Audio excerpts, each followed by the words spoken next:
Hey everybody, welcome to the 1804 show, chapter 2. I'm your host, Dollar Will, and this is another episode of 1804 History. And before I start, hit like, comment, subscribe to the channel, the 1804 show, chapter 2. Now let's begin. So today, I want to talk about Malcolm X. Once again, my favorite civil rights leader of all time. So we're gonna discuss the time where he was suspended from the Nation of Islam. My thing of Malcolm X being suspended, it was a way to silence him permanently because he was the only one that really spoke truth to power and talking about self-defense, just so ahead of his time, but was needed in that time. And I just feel like we really need to celebrate him more because he was really misunderstood as a person. A lot of it was just resentment from how he was treated and speaking from experience. Like, you got to be able to understand where he came from, what happened to him, and just the way he spoke, just from a passionate point of view, because he lived it. And everybody wasn't ready for that back in them days. Because the 60s was a troubling time, especially in urban black America. I would say things now hasn't really changed from the 60s to 2023. And you have a young black man speaking about by any means necessary. That was dangerous back in them days. That was unheard of. And I would just say, because I don't want to disrespect anybody's religion or nothing like that, because I know I have a lot of Muslim people. I have people from the Nation of Islam who practice it that I know and that I'm cool with. But I'm just telling a story from my research, and I don't want to give y'all the wrong impression and stuff. Because one thing I also try to be is respectful, but I'm going to tell the truth and allow me to do what I got to do. And we can all get along. We all can take it from there. But other than that, Malcolm was a minister. He was up the ranks and just speaking at temples, speaking on street corners, speaking on podiums all across Harlem and everywhere. Like he really was a overnight sensation, if you ask me. Like he wasn't no celebrity, but you couldn't help but to be drawn to him. Just his intelligence, his charisma, his passionate warriorship. Like you couldn't help but to gravitate towards him. Even though it was the Honorable Elijah Muhammad who cleaned him up and took him in as a surrogate son. Malcolm was the Nation of Islam. Malcolm, back in them days, just grew members, and just with his political, just empowerment, excuse me, his empowerment, and just being able to carry himself very eloquently, just grew the masses and grew the people in their organization. And he really was just the type of person that was grateful for having Elijah Muhammad give him this position. And this, I don't think he realized how powerful he was and how just the leadership that he carried. Because sometimes when you stand for something, everybody doesn't always gonna see it from your point of view. And he always spoke and always preached. The Honorable Elijah Muhammad teaches us this, and he believes in this. So he was just really a spokesperson for Elijah Muhammad. But things pretty much began to start a ripple between those two because outside forces and other members, people felt like, oh, Malcolm getting too powerful, or Malcolm thinks he bigger than you. Remember, you the one that brought him into the nation. Just haters. And we face that even to this day, just with people feeling like that they entitled to speak about a particular person because they're jealous, the envy, and it's like he never tried to be the leader. He never tried to be anything but a servant because it was just like a lot of stuff going on. Police brutality, lynchings, murders, all bunch of stuff. And they don't like to bring that up. They try to make it like the civil rights movement was just a fairy tale or like a fantasy world and this and that. Well, that's what they teach the children. But it was terrorism. It was havoc. It was murder. A whole lot of people died from that. Marching to vote, marching for better citizenship, marching for better social status. People got killed over the pettiest things back in them days, and it was just impossible to just not discuss it or just hypocritical not to insert yourself in a movement of that magnitude. But Malcolm started to be very vocal on Dr. King and other civil rights leaders, just chewing them up every chance he gotten about the way that they was talking about being nonviolent and stuff like that. Malcolm wasn't that type of way. Malcolm was just like, it's time to stop swinging, well, singing, sorry. He said it's time to start singing and start swinging.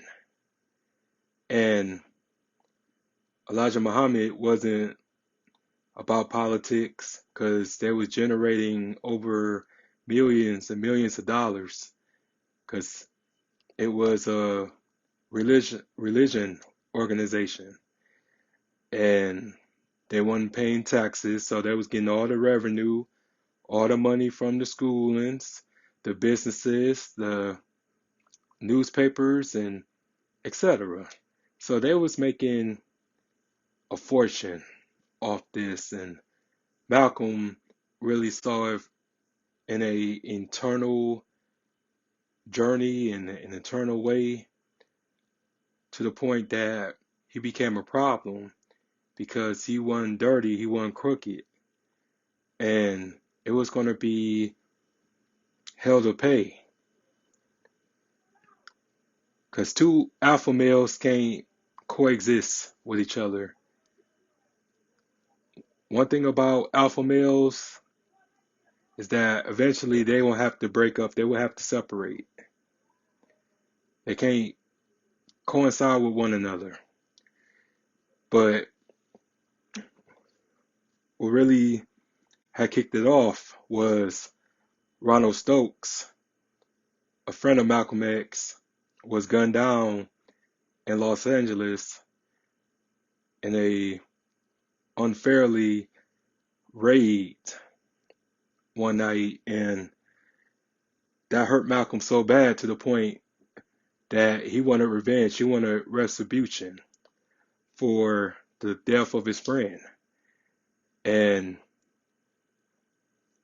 Elijah Muhammad told him, like, look, you come home because you talking too much. You're getting people riled up, and we don't take part in that type of stuff. So Malcolm felt embarrassed. He felt betrayed, because how y'all gonna make me or preach this type of message and y'all do something else, do the complete opposite? So Malcolm felt like he was bamboozled. He felt like he was like a punk or something like that, to have to come back to New York afterwards. And that really was like the first tall tale of Trouble in Paradise, basically. But the second one was just FBI was doing surveillance on him. You know, they did surveillance on everybody back in them days, but they really did surveillance on Elijah Muhammad. And they was hearing phone calls and having spies and the stuff, just peeping out and listening, trying to see what they can use to cause more tension. And that's how it works with, I would say, just black people in general. Is it's always going to be a Judas, you know? It's always going to be someone who jealous of you, or who don't have what you have. And everything can't be bought at a store. So it comes a time where you have to identify your enemies. You have to realize that everybody isn't happy for you. Everybody don't want or have your best interests at heart. So you have to understand who you're dealing with. And everyone isn't as righteous as you are. I hear Malcolm looking at it from a point of view like, hey, I'm in the Nation of Islam, or I'm just trying to figure out how I can please the Honorable Elijah Muhammad, because he looked at him as a father figure, because Malcolm never had a father in his teenage years, because his father was murdered when he was a child in Lansing, Michigan. And I tell everyone this all the time, is that all the murders and killings and stuff didn't occur in the South. They occurred, or they occurred up north or in the West. And we just have to understand that we are at war everywhere, no matter where you live and where you stand, or which religion are you and this and that? Like we are at war because of our skin color. Nobody's better than anybody, and there's no exception. But to make a long story short, it was just a whole lot of um, people going to Elijah Muhammad's ear, telling him like you can't trust Malcolm. Malcolm is trying to steal your organization. He's trying to become the number two, or he thinks he's bigger than you, and you got him to where he's at. He wouldn't be anything if it wasn't for you. So he's just trying to live his life. He's trying to be a good servant or be a good service to his leader. But it just was like the damage has been done already. But the last final straw was when John F. Kennedy got killed, well, got assassinated in Dallas, Texas. And, everybody was deeply saddened, but also was just playing this game or just pandering to the nation. And Malcolm really wasn't about that because Malcolm was really critical of Kennedy for a while. So they were just telling him, like, look, don't speak on the president. The country loves him. He was the black people's president. So don't speak on him in a negative light. Don't say anything bad about the president. But Malcolm was like, okay, I will not speak anything wrong or bad about the president, but let me make this speech and I will follow your orders. So December 1st, 1963, he goes to this meeting. He went through the entire meeting without speaking bad about John F. Kennedy. So after the meeting was over, he goes and takes questions.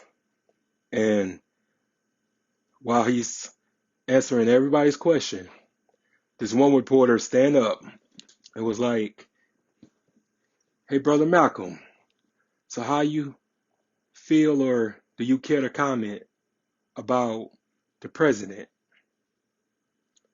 And that's when Malcolm said that what happened to the president was a example of hate or the climate of hate. I'm paraphrasing, by the way, excuse me, but he pretty much said that the chickens came home to roost, and which they did. Because when you sit back and really think about it, um, and I'm gonna use my words correctly, because I don't want to cause no ripples or whatever. But what I got from that was it just, this country has set back and allow things and terrorism to come at black people, African Americans, Negroes, Afro Americans, colored people, Aborigines. Ever since this country was established, it was built off murder. It was built off hate, Jim Crow, whole bunch of shit. This country don't even acknowledge that we built this. Like we was already here. We was already minding our own businesses.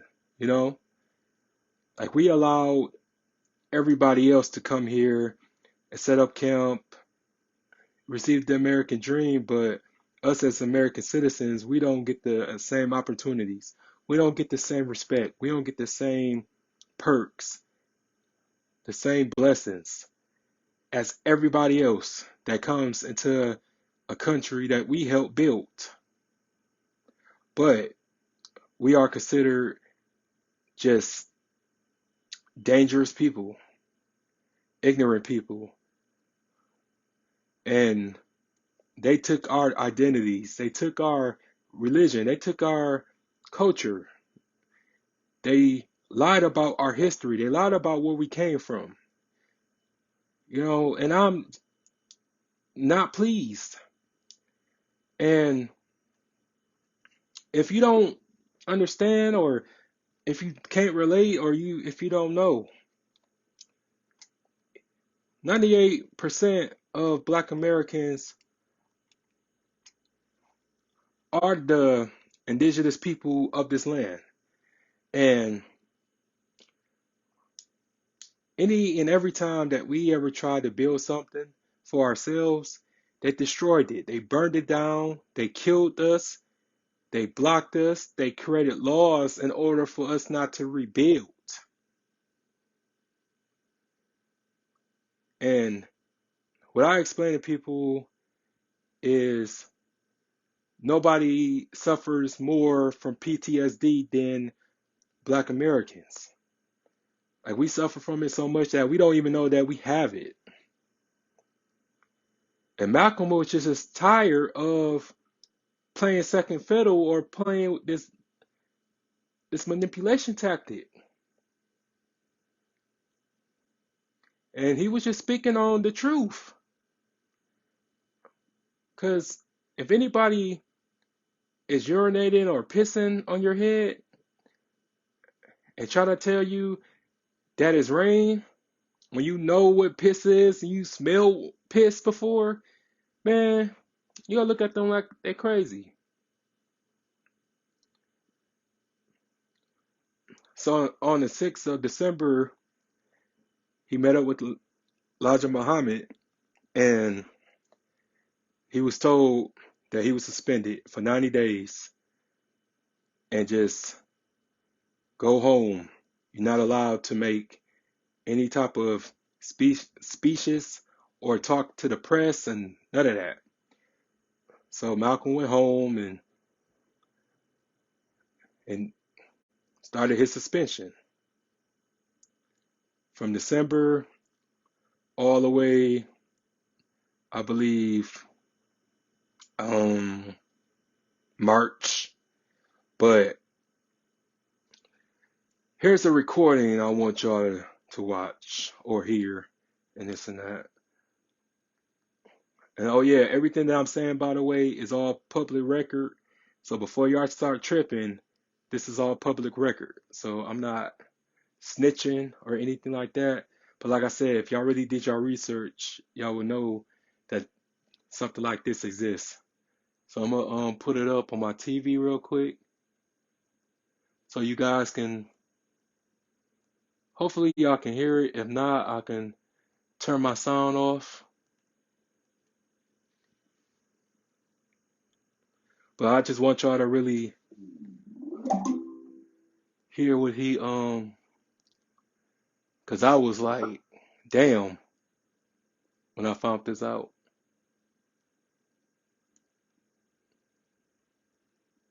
Let's see.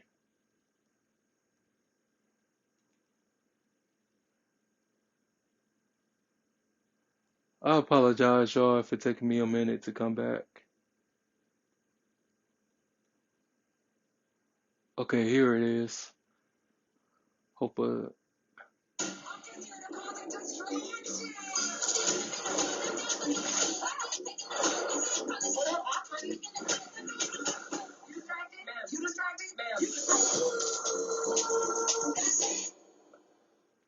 gotta get my premium back. This whack.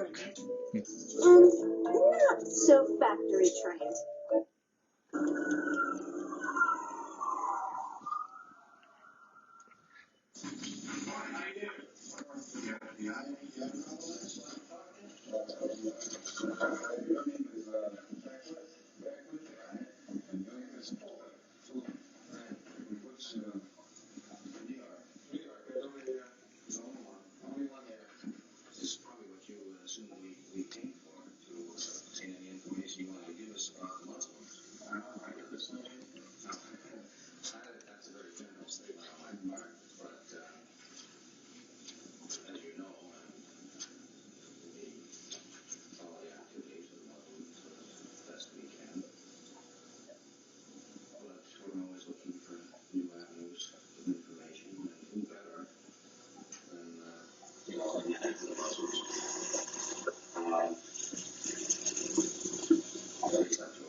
suspension status.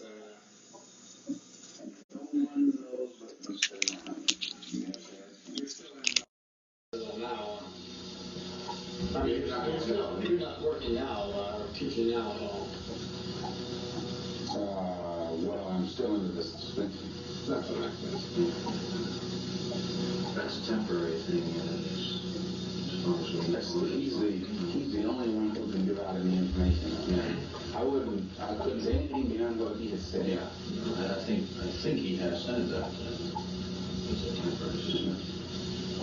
I'll be frank with you. One of the reasons we picked this particular time to contact you is because of this suspension. The suspension was brought by my own doing. Yeah, exactly. But who knows what was in your mind when you did receive the suspension. You know, where bitterness could have entered into it. It would not be illogical for someone to have spent so many years doing something than be suspended. No, it should make him stronger because it makes him realize that law applies to the law enforcer as well as those who are under the enforcement of the enforcer. Right, you've taken nearly a perfect attitude toward the thing, which is almost unhuman, really. I mean, you've taken the attitude that Mr. Muhammad wants everyone to take, would be chastised. Which is fine. I mean, more power to you. But you see it from our viewpoint that there's at least a chance, and this has happened with other members of your organization. They're suspended for some reason or other. And we talk to them, and they, that's damn people, and they're, of course, cooperative people. Why? Because they're better. Now, assuming you resume your duties, we would be, should I know, interested in having you help us out. Help you out do what? We're always helping out the government. We're cleaning up all of the crime that we help it out more than it helps itself. We're at least able to reform the people that have been made criminals by this society, by the corruption of this society. And any way to help it out other than that, I wouldn't even know how to begin. Well, what we're interested in, basically, are the people who belong, the names, the members, and the teachings, plans, the programs. No teaching is more public than ours, and I don't think you'll find anybody more blunt in stating it publicly than we do. No, exactly. I don't think you can go anywhere on this earth and find anybody who expresses their views on matters more candidly than we do. I can only agree with you. No, that's right. You're right. The main thing is there is a certain area of responsibility. This is because getting into our angle of it. What we really want are the names of all those who belong. The names, who they are, the identification. I don't even know that. You keep no records? That's not my job. I'm just a preacher. Yeah, but somebody out there keeps the record. I don't know who. I don't have any knowledge of those kinds of things. With all these other responsibilities I've had, it's difficult for me to worry about names. Plus, you would insult my intelligence asking me for them. In fact, no, you would insult your own because it would mean that your own intelligence isn't heavy enough to weigh me and know in advance what I'm going to say when you ask that question. Well, without getting into background semantics there, you don't know until you ask. That's not semantics. That again goes into your psychology. We've had people, not this group particular, other groups. Oh, yes. Who have been just as vociferous against Well, wherever we're investigating it, communists make a good case out of it. Communists for 20 years, they hate everything. Go interview them. Yeah. They don't want to go anyway. So you go knock on the door and go, where have you been? No, I'm going to tell you something. You never know they ask. And that's happened so many times. Sometimes the word isn't convinced, but sometimes money brings out the information.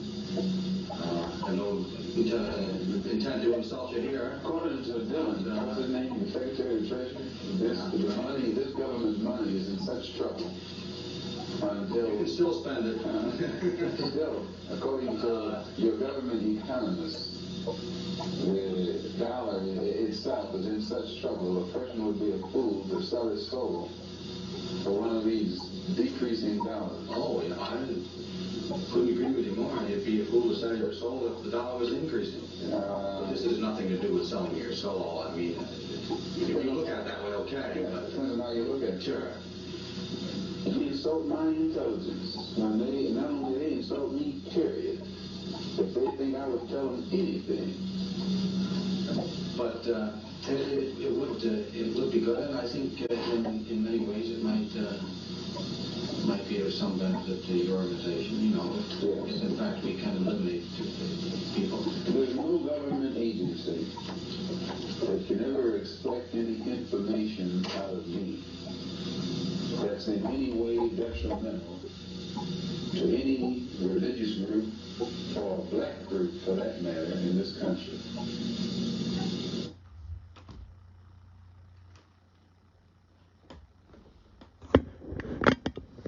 Okay, guys, I'm back.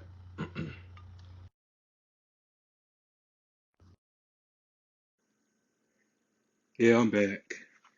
That was a video of Malcolm X being interviewed or interrogated by a couple agents from the FBI who show up to his house during his suspension, trying to get information out of him and trying to recruit him to become an informant.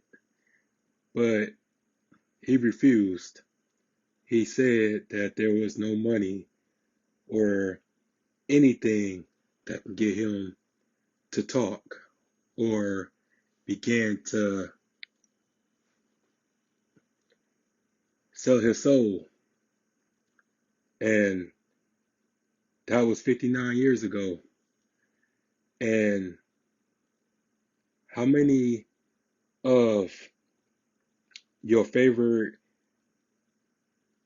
athletes, artists, anybody with any type of social or political status can say that they didn't take the bait or that they didn't sell out? A whole lot of people would have had folded because at this time he really was remorseful about everything that happened and how he was just writing Elijah Muhammad, telling him how much he was sorry, telling him, if you let me back in, I will not talk to the press, I won't say anything, will put myself in that position.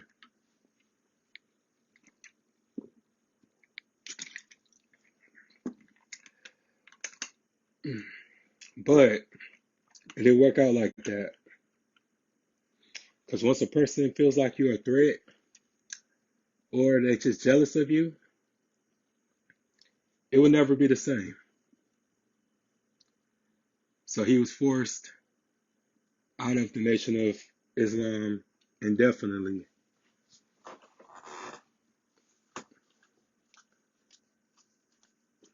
But my final thoughts are this.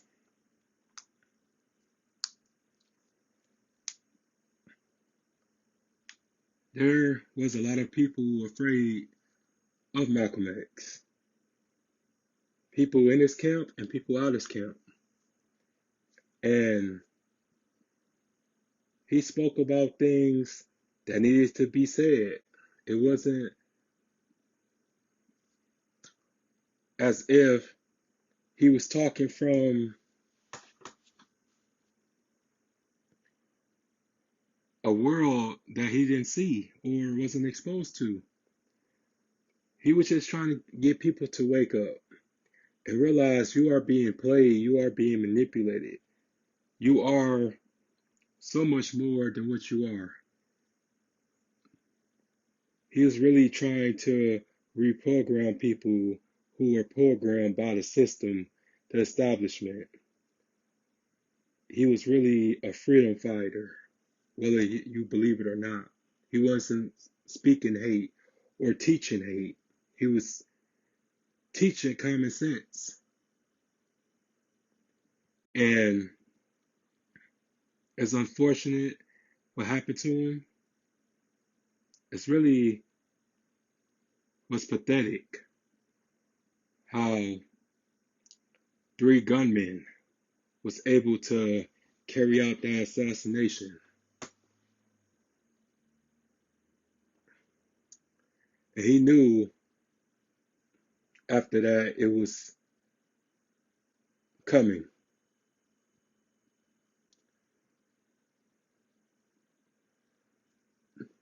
And just by doing this show, man, I learned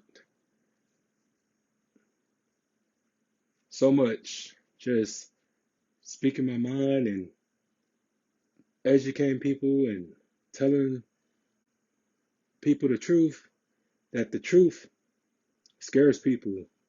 Everybody isn't ready to wake up.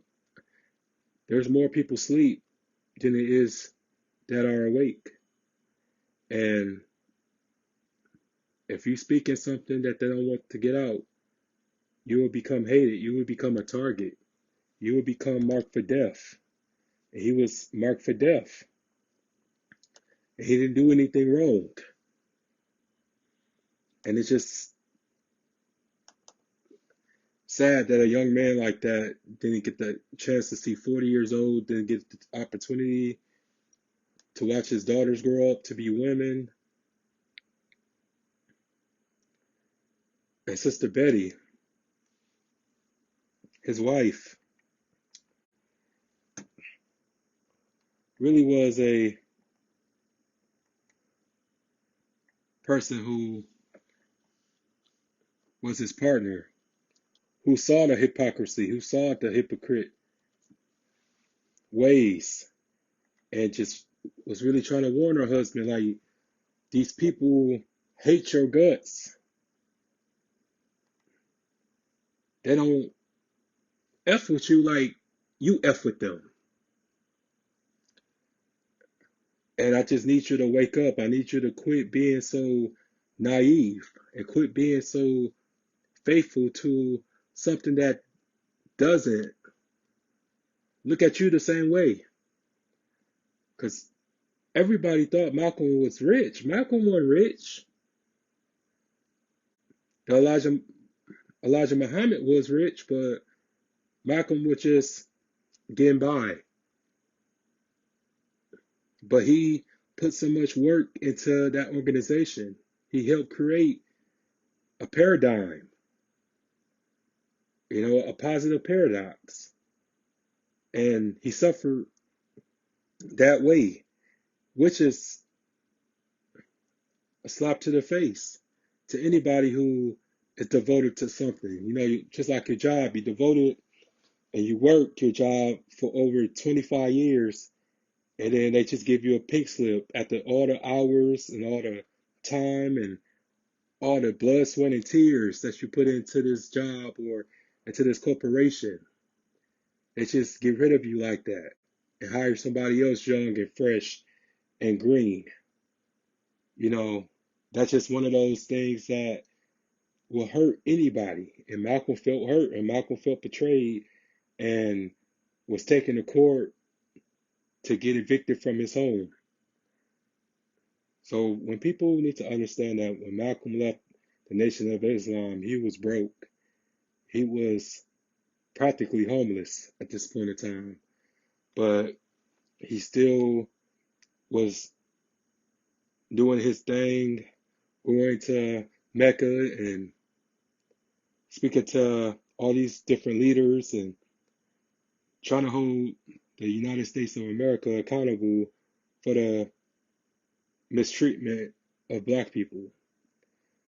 So he knew, he knew that he had to form alliances and that he needed help in order for his vision to come up to the providence. So once he went to Mecca and really learned the true religion, the true Islam, he came back a changed man. Like he still was Malcolm X, of course, but his ways and his perception changed. Like he wasn't so bitter anymore.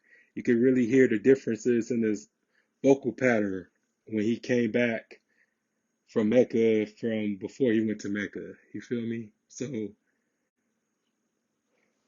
and again, I'm not disrespecting anybody's religion. I'm just only telling a story. But what I liked mainly about the Nation of Islam was that it get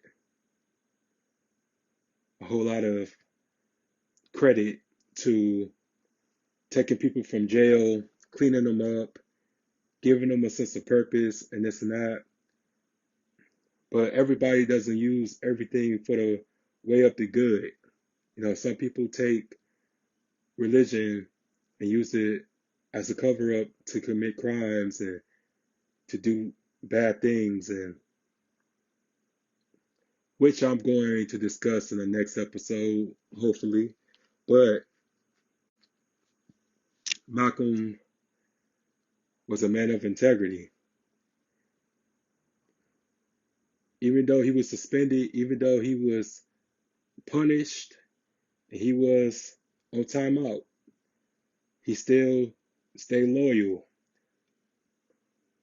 and realizing that, of course, y'all gonna look out for me, but I can't live with that. So if you think it was just the Nation of Islam that was trying to kill Malcolm, then you are naive, you're oblivious to everything. If you really think that was just some nigga shit, it wasn't. It was bigger than that. It was deeper than that. And just like a puppet show, you have the audience, you have the puppet, and you have the puppet master. So the puppet master organized the puppet to fool the audience. And who was the puppet master? It was J. Edgar Hoover. J. Edgar Hoover was the puppet master. And puppets was Elijah Muhammad. And to the people that carried out the hit. And the audience was just us, you know? It was just the people there who took the necessary steps to frame and sentence two men that didn't have nothing to do with it to prison. One died in prison, the other one just got exonerated. Muhammad Aziz, you know. But like I said, I read up on this stuff, I watch these type of stuff, and just be learning like, dang, this is just crazy. All this against one man. But your power will intimidate the people that are weak, the people who are willing to conform the people that's willing to sell out their own people. But Malcolm had other plans. Malcolm wanted to just have something for his people. He wanted us to carry into the next generations with pride, respect, loyalty, grace, honor. And his death wasn't honorable. His death was cowardly. He was shot over 10 times. While the shotgun blast killed him instantly, but he was shot more than that. So they didn't want him to survive that first shooting. He had to have been taken out, not just temporary, but permanently. So we just have to understand that even your own teacher will go against you if your teacher feel like you trying to become the teacher. But that's just how it goes. Whoever the student will eventually become the teacher. But everybody isn't ready to give up their title or their position. So you have to be very wise of playing your position. And Malcolm just felt hurt that his mentor, his father figure, turned his back on him. So that will end this episode. If you want to share your thoughts, you're welcome to comment, but be respectful. But yeah, I will be back. And thank y'all for tuning in. Thank y'all for watching. And if you want to donate to the Cash App, $, the 1804 show. And I'm out. Peace.